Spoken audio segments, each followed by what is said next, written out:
ngunyan, anainot, pirming nanginginutan. Always number one. Always number one. DCGB 729 kHz. Enot sa Bareta, enot sa Gabos. Ang DCGB, miyembro kan KBP, kapisanan ng mga broadcaster ng Pilipinas, ang oras niya to mga tugang alas 12:04. Ipinipresentar kan Radyo DCGB ang kabilugan kan mga baretang kinalap kan pinagsarong puwersa kan News Center asin Megaforce Patrol. DCGB Bareta alas 12. DCGB Bareta alas 12. Mga pinakahuring pangyayari sa Kabikolan, sa nasyon asin ibang parte kan kinaban. Ibabareta na ngunyan. DCGB Bareta alas 12. Ngunyan ang sa inyong tagapagbareta. Diyos maray na udto sa Indogabos, mga tugang ngayon na aldaw ni Huwebes, Agosto 7, 2025. Ini ang Bareta alas 12. Kami po ang sa indong mga tagapagbareta. Ako po si Gina Ritterly. Ako man po si Bert Nunez. Headlines kan darakulang mga bareta, sa lado lokal, 453,000 pesos kantidad nin illegal na droga na kumpiskar kan PNP Bicol sa sarong aldaw na operasyon poon kasuhapon. DSWD Bicol na i-distribuir ang sobra sa 2.6 million pesos kantidad ning livelihood aid sa mga micro-business owners kang Camarines Sur. Traffic Unit kan APSIMO na kolektar ang sobra 31,000 pesos kantidad nin multa sa mga naaprehendir na motorista kan Hulyo 21 sa Code 25 sa probinsya. Plate distribution caravan kang LTO Tabaco gigibuhon sa Agosto 14 sa Bakakay, Albay. Sa lado nasyonal, VP Sara Duterte minidbid ang desisyon kan mga senador sa pag-archive kan articles of impeachment. Revelasyon ni Senator Ping Lacson na may kongresista na embuelto sa mga anomalyang infra projects suportado ni PBBM. GSIS idinipensa ang 1 billion pesos na investment sa online gambling platform na DG Plus. Mandato kan Senado dagos ng inabandonar segun sa sarong senador. Sa ibang nasyon, duwang opisyal ng gobyerno kan Ghana nagadan matapos magbagsak ang piglunadan na helicopter. Sa lado ng sports, alas Pilipinas na sa ibang nasyon tanganing mag-ensayo sa FIVB Volleyball Men's Championship. Iyan po ang headlines ngunyan sa mga detalyes kan mga bareta. Ang baretang ini hatod sa Indukan. Plemex for Kids. Mommies, agapan agad ang ubo at plemang nakabara. Pambatang lagundi. Plemex! Nasa sobra 453,000 pesos kantidad ng illegal na droga ang nakumpiskar kan man iba-ibang hepatura kan Police Regional Office 5 o PRO5 sa ginibong mga operasyon poon alas 6 nin pagkaaga kasuhapon sagkod alas 5:59 nin maagahon ngunyan na aldaw sa rehiyon Bicol. Sigun kay PRO5 Acting Regional Director Police Brigadier General Nestor Babagay Jr., ang kantidad katakod kan ginibong tulong operasyon kung saan nakumpiskar ang 66.667 gramo nin pigtutubudang shabu asin nagresulta ini sa pagkakaarestar nin anom na persona. Katakod kay ini sa ginibo man na operasyon katakod kan anti-crime drive kan ahensya sa laog nin unsing operasyon arestado kan mga awtoridad ang 4 na most wanted persons asin 7 ang other wanted persons sa rehiyon Bicol. Ang baretang ini hatod sa Indukan. Artisan Joint Supplement. Bumabagal ang galaw dahil sa joint pain at arthritis. Mag-Artisan.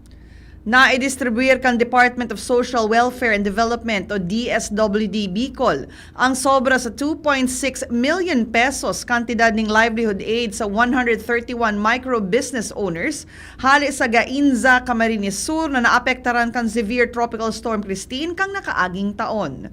Segun sa ahensya, kwalipikadong recipient na nakareserbi ng 2,000 o 20,000 pesos na seed capital na piglalaoma na makakatabang sa inda na ma-rebuild ang sa indang mga micro-enterprise. Dagdag man kan DSWD Bicol sa paagi ning pagtaon ng seed capital sa mga disaster hit unprivileged Bicolano sa ibang o sa bilog na rehiyon, makakatabang para magkaigwa sa giraray ng self-sufficiency. Ang baretang ini hatod sa Indukan. Plemex. Pag may ubo o hika, Plemex agad. Basta lagundi, Plemex. Sobra 31,000 pesos ang nakolektar na fines o multa kan Albay Public Safety and Emergency Management Office o APSEMO katakod kan mga ginibong operasyon kan traffic unit sa probinsya puon Hulyo 21 sagkod 25 ngunya na taon. Sigun kay APSEMO Department Head OIC Roderick Mendoza, sa 36 na naaprehinder, 22 digdi ang nagsettle na nin fines o multa mantang may 14 pang dai nagbabayad.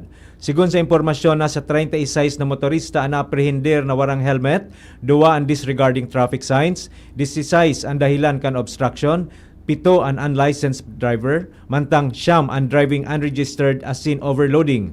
Apwera kay ni na-apprehender man ang 8 motorista dahilan kan dai pagpahiling nin ORCR, 4 ang student driver na daing kaibahan na lisensyadong driver, 5 ang may defective accessories as in failure to carry driver's license o DL, mantang may anom na na-apprehender dahilan kan reckless driving.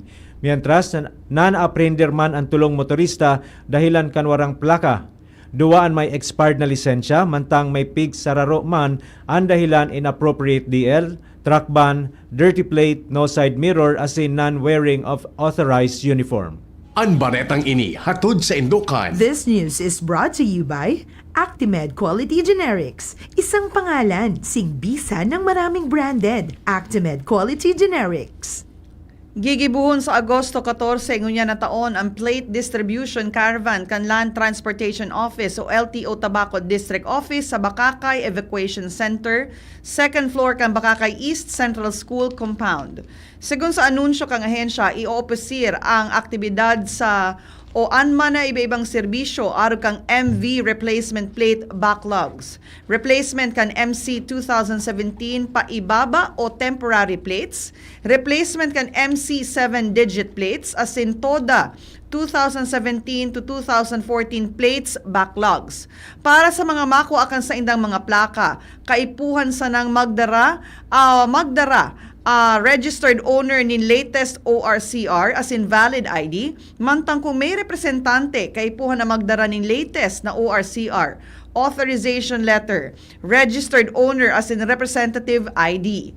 Mientras na kun second hand, kaipuhan ang mga resikitos arog kang latest ORCR, proof of ownership as in valid ID, vendor as in vendee. Tinutulan ni Albay 2nd District Board Member Harold Imperial ang propwestong pag-require nin endorsement hali sa sanggo ni ang Pandalawigan para sa quarry permits sa pagsasabing illegal ini asin bako na ini parte kan sa indang autoridad.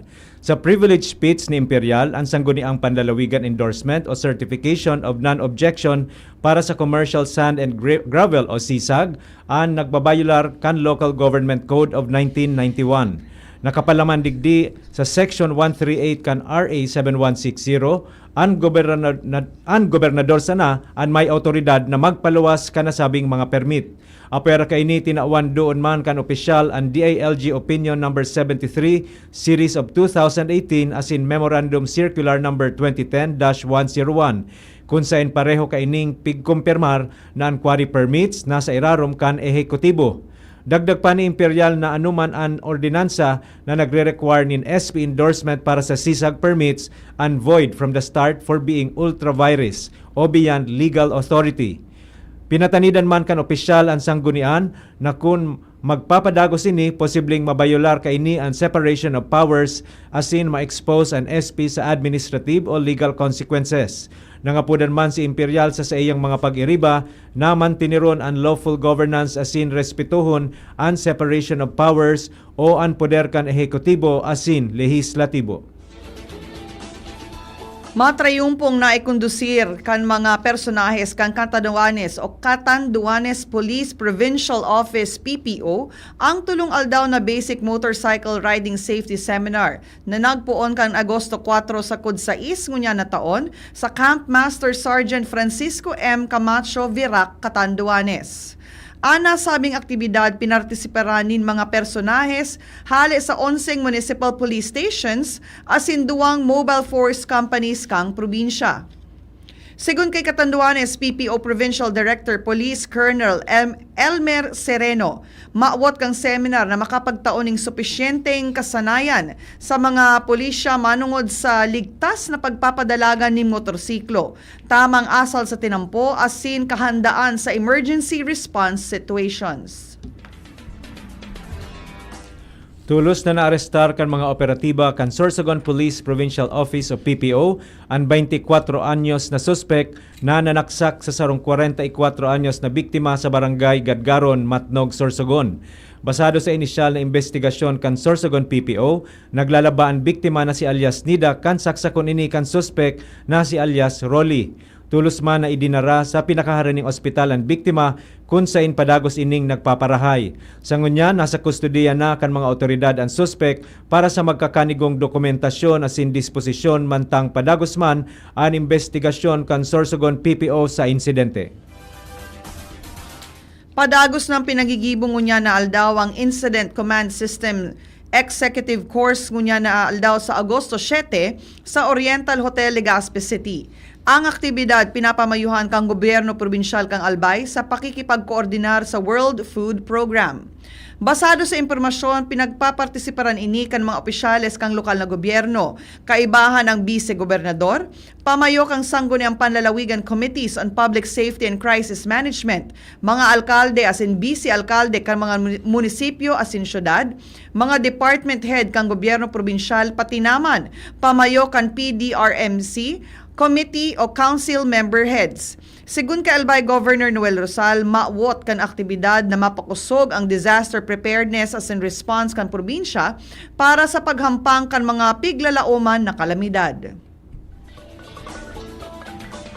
Padagos na pinagigibo kan Commission on Elections o COMELEC Bakakay Albay ang satellite registration sa man iba-ibang lugar sa munisipyo kan Bakakay. Sigun sa ahensya ngunya na aldaw, nasa Barangay Bariw, Barangay Hall, ang registration kung sa inpiglalauman na maiparanininda ang rehistrasyon sa mga residentes kan Barangay Bariw na Hapunan, Sula, asin Tambungon. Sa aga Agosto 8, gigibuhon man ang satellite registration sa Barangay Basud, Barangay Hall, para naman sa mga maawot magparehistro na taga-Barangay Basud, Bayandong, asin Binisitahan, Mainland. Mientras na sa Agosto 9, gigibuhon man ang nasabing aktibidad sa Barangay Kabasan Covered Court kung sain maawot kaini na maakomodar ang mga maparehistro hali sa mga barangay kan Kabasan, Kawayan, Kagraray, Binisitahan Island, Pigkobohan, Langaton, asin Uson.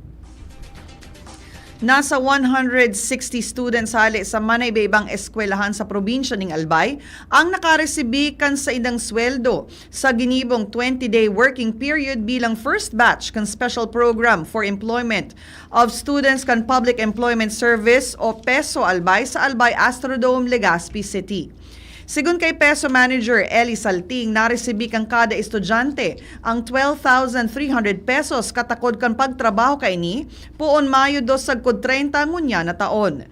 Dagdag pa kan opisyal ang programa sarong inisyatibo kan gobyerno na mauot ng makapagtaoning employment sa mga financially challenged students as in out-of-school youth kang nakaaging bakasyon. Mga tugang iyan po ang enot na parte kan sa tuyang Bareta alas 12. Sa Bareta niya to sa Lado Nasyonal asin iba pa pagkatapos kaini. Ubo ng anak, nakababahala, baka plema. Para dyan, Plemex for Kids ang pambato ko. Ang Plemex for Kids ay gawa sa lagundi. Tinutunaw at pinalalabas ang plema. Ginhawa para sa bata, peace of mind para kay mommy. Camille Prats Yambao po, nagfi-flex for Plemex. Ang batang lagundi, Plemex! Vitex Segundo L is the generic name of Plemex for kids. If symptoms persist, consult your doctor. Mommies, agapan agad ang ubo at plemang nakabara. Pambatang lagundi, Plemex! The Diocese of Legazpi brings you One Voice Part 2. One Voice Part 2, a dinner concert for a cause, featuring the clergy and seminarians of the Diocese of Legazpi with renowned chef Jesse Senchoco, as we serve fine dining experience happening on October 10, 2025, 6 p.m. at the Legazpi City Convention Center, LC3. Reserve your seat now. Tickets available at your local parish or donate through our GCash 0917-559-1800 or at our BDO account through the Roman Catholic Bishop of Legazpi Incorporated 0018-1802-4874. Be a benefactor. Support a seminarian. Ang hagad kong pamibi ali sa sendo. Danganing ini sa itong pagtripo nini, entertainment, at the same time fine dining, lugod mapangyari asin maging mabunga, huli kan sa inong suporta, asin tabang kan sa itong mahal na Diyos. Salamat po! Itagabos may paniningagan sa namagsaro. Itagabos tinilipo ninyo sa pagkamo. Coronavirus ba ang hadlang sa pag-aaral ninyo? Andito na ang Southern Luzon Technological College Foundation Incorporated ay gumawa ng hakbang sa mga gustong mag-aral sa junior, senior high school at kolehiyo. Ang SLTCFI ay handang umagapay sa mga mag-aaral upang may pagpatuloy ang kanilang pag-aaral at pagharap sa new normal o sa makabagong panahon na ating kinakaharap. Sila ay nag-o-offer ng flexible blended learning o online or offline/modular classes. Kung may sapat na gadget o may maayos na internet connection, maaari niyang piliin ang online classes. At kung ang estudyante naman ay walang sapat na gadget at walang maayos na internet connection, maaari niyang piliin ang offline/modular classes. Sa ganitong paraan, malaki ang matitipid ng mga magulang, wala na silang iisipin na pamasahe, baon at iba pa na kinakailangan. Ngayon, mas magagabayan palalo ng mga magulang ang kanilang mga anak at higit sa lahat, masisiguradong mapaprotektahan pa sila sa mga pwedeng masagap sa labas tulad ng COVID-19. SLTCFI course offered junior high school, grade 7 to grade 10, senior high school, grade 11 to grade 12 with academic track, STEM, GAS, ABM, and HUMSS. College, Bachelor of Secondary Education, majors in English, Mathematics, and Filipino. Bachelor of Technical Vocational Teacher Education Program, Bachelor of Science in Business Administration, major in Human Resource Development Management, major in Business Process Service Management, and major in Financial Management, Bachelor of Tourism Management, Bachelor of Science in Computer Science, Bachelor of Science in Information System, Associate in Computer Technology. What are you waiting for? Enroll now in our online registration. Visit www.sltcfi.com/ENROL. And for more information, please contact us at 0977-147-3488. Basta SL, wow! Balik po kita sa Bareta alas 12 para sa mga detalyes kan mga Bareta sa Lado Nasyonal asin iba pa. Minidbid kan kampo ni Vice President Sara Duterte ang naging desisyon kan Senado sa masunod sa direktiba kan Korte Suprema asin igilid na sanaan articles of impeachment. Sinabi ni Attorney Michael Poa, tagapagtaram kan Vice Presidente, na nakasentro ng unyan ang sa indang atensyon sa pagsumitir nin komento sa isinumitir na motion for reconsideration kan House of Representatives. Magigirumduman na sa ginibong botohan sa Senado igwang 19 na mga senador ang nagboto na dapat igilid ng una ni impeachment mantang igwang 4 ang nagkontra asin 0 ang nag-abstain. Enot nang nagluwas nin direktiba ang Korte Suprema kan Hulyo 25, 2025 na sa indang pigbabasura ang impeachment complaint laban kay Duterte dahil sa ipinagbabawal ang pagsaangat kainin nin sobra sa saro sa laog din sarong taon. Dagos nang inabandonar kan Senado an matdato kan ipinagkatiwala kan konstitusyon na dangugon asin desisyonan ang gabos na kaso ng impeachment. Ini ang tinawaning doon ni Senator Riza Hontiveros sa pagboto niya ning no sa mosyon na i-archive para maigilid ang impeachment case kontra kay VP Sara Duterte. Sa giraray, tinawanin doon ni Hontiveros na bako pa pinal ang desisyon kang Korte Suprema na ideklarar na unconstitutional ang impeachment case kontra kay VP Sara. Sinabi niya na ang gabos nangyari iyo ang aksyon kang Senado asin ang institusyon ina ini iyo ang uminadal sa articles of impeachment. Sa pagboto ning no ni Senator Kiko Pangilinan, piglinaw niyang wara sindang mga senador na kontra sa paggilid o pagbasura sa impeachment na daipig respeto ang desisyon kang Korte Suprema. Paliwanag ni Pangilinan na ultimong hagad ninda nahalaton ang final decision sa motion for reconsideration as in daisin na nagdedesisyon o nagigibo ning lakdang na daing pagrespeto dahil wara maning pinal na desisyon. Idinipensa kan Government Service Insurance System o GSIS ang 1 billion pesos na investment kaini sa DigiPlus Interactive Corporation. Siniguro kan GSIS na mantinidong makusog, ligtas asin actuarially sound ang Social Insurance Fund. Sa official statement sinabi kan GSIS na bukas ini sa pag-uugid asin pangapodan para sa pagbiklad sa publiko. Handa ining ipahiling ang gabos na katakod na dokumento asin datos sa mga magkakanigong autoridad. Magigirumduman na sa iyang privilege speech, kunestyon ni Senator Risa Ontiveros ang investment kan GSIS sa online gambling platform na 1 billion pesos. Welcome sa palasyo ang ibinulgar ni Senator Ping Lacson na may sobra 60 kongresista ang nasa sa iyang corruption list na inbuelto sa pigsasabing mga anomalyang infrastructure projects. Sa press briefing sa New Delhi, India, sinabi ni Palace Press Officer Keller Castro na posibleng magkapareho ang mga pangaran na nasa listahan ni President Marcos Jr. asin ang nasa listahan ni Senator Lacson may kinaaraman sa mga anomalyang infrastructure projects. Suportado kang palasyo ang anuman na lakdang na mabulgar ang mga anomalya basta may malinaw na ebidensya.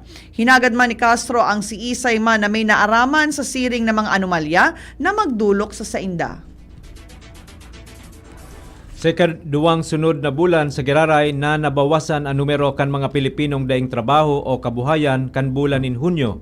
Base sa resulta kan Labor Force Survey kan Philippine Statistics Authority, nagbaba sa 1.95 million na Pinoy edad 15 anyos pa itaas ang daing trabaho.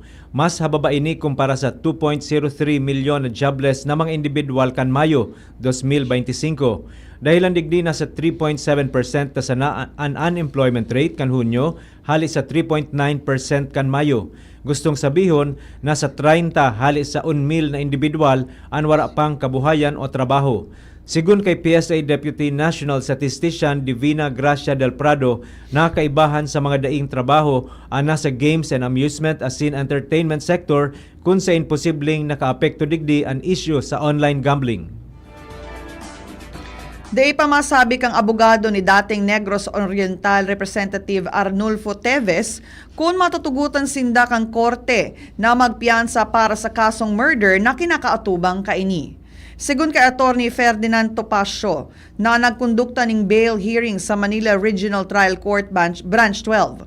Nagpapasalamat si Topacio dahil tinawan sinda ning pagkakataon na maipresentar ang saindang argumento. Nagtutupod si Topacio na magiging patas ang huwes matapos na maitauninda ang saindang mga argumento. Mientras na nagtutubod man si Attorney Ferdinand Benitez, abogado kan witness na si Jemuel Hobro na dae oonrahan kang korte ang hagad ni Teves na makabayad ning piyansa. Bareta sa ibang nasyon, gadan ang duwang opisyal kan gobyerno kan Ghana matapos na bumagsak ang piglunada nindang helicopter sa Central Ashanti Region. Kaibahan sa 8 katawo ang nagadan sina Defense Minister Edward Omani Buama asin Environment, Science and Technology Minister Ibrahim Murtala Mohamed. Base sa inisyal na investigasyon kan Ghana Armed Forces na ang helicopter may lunad na 3 crew asin 5 pasahero asin ini nawara sa saindang radar. Hali man ini sa Accra asin paduman sinda sa gold mining sa Banwaan kan Obuasi para sa sarong national event. Padagos ang pigigibong investigasyon may kinaaraman sa nangyaring insidente. Sa bareta niyato sa lado ng sports, nagkondukto na nin matinding ensayo ang men's volleyball team kang nasyon na alas Pilipinas para sa FIVB Volleyball's Men's World Championship. Maduman ang unyan ang team sa Morocco, Romania asin Portugal para dumon gibuhon ang pag-ensayo. Pinanginota ni Italian coach Agonilino Frigoni asin mga pangenot na players na sina Mark Espejo, Brian Bagunas, Owa Retamar, Kim Malabunga, Steven Rotter, Jack Kalingking, as in Vince Lorenzo ang team. Nasa pang-apat na pwesto ang alas sa duwang legs kang 5th CV League na ginibo sa Candon, Ilocos Sur, as in Indonesia. Mapo ng kawat kan alas Pilipinas sa Setyembre 11 kung saan enot na makakahampang ninda ang Tunisia na sarong 11-time African Championship ang makakalaban ninda ang Iran as in Egypt. Mangyayari ang preliminary games hali sa Setyembre 12 sa Cod 18 sa Araneta Coliseum mantang ang knockout stage gigibuhon sa Mall of Asia Arena poon Setyembre 20 sa Cod 28. Naimbento kan dating minero na si Brian McCormack ang sarong dissolvable wet wipes matapos nagibuhon ang sarong cancer screening na inspirar ining maghanap nin mas kumbinyente as in eco-friendly na solusyon para sa waste disposal.